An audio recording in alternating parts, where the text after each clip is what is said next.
Hello and welcome to our week 3 module.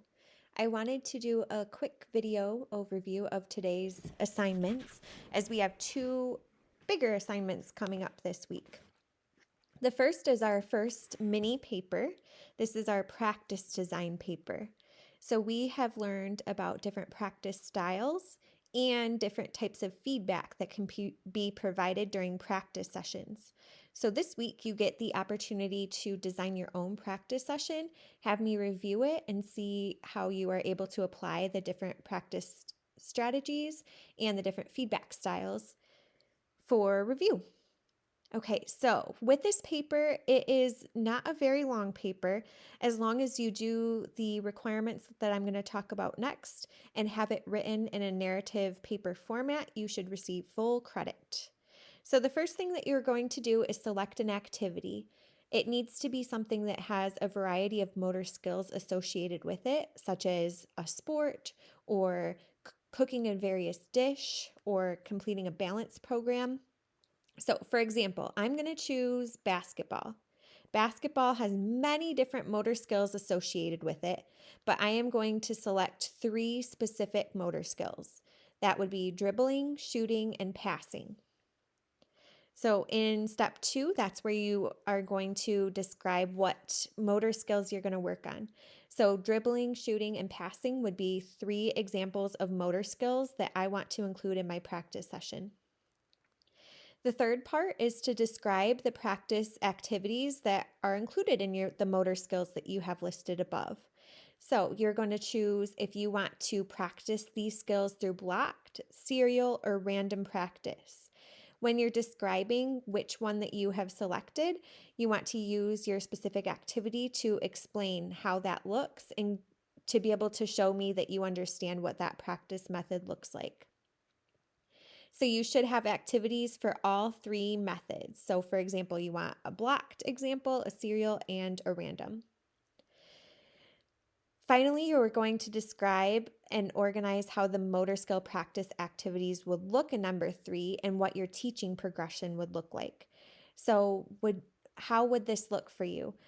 You want to organize it from simplest to most complex. How would you start with a basic training and then get more complex? You could look at the order in which you complete the blocked, serial, and random practice as an example of how you're making it more complex.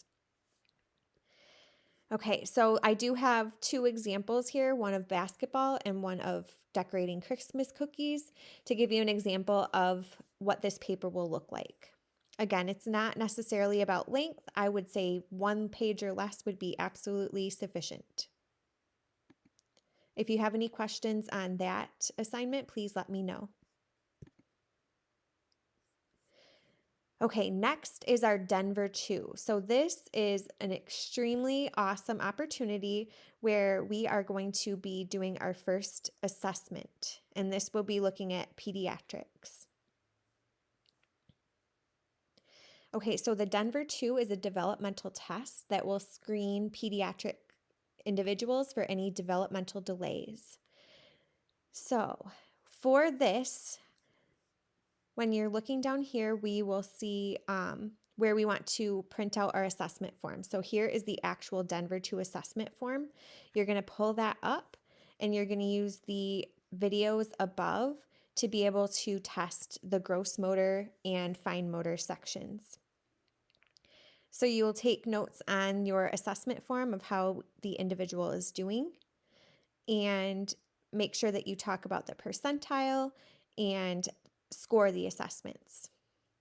So the thing that I really want to note about this is that our mini paper number 2, which is coming up in a few weeks, will include completion of this assessment. So we'll do the Denver 2 and the TGMD 2.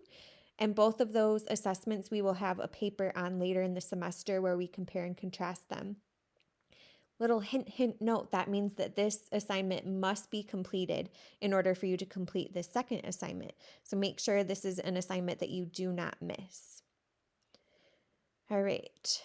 So as you're scoring, each section will have either a fail or a pass or a report. So here we have what those all mean.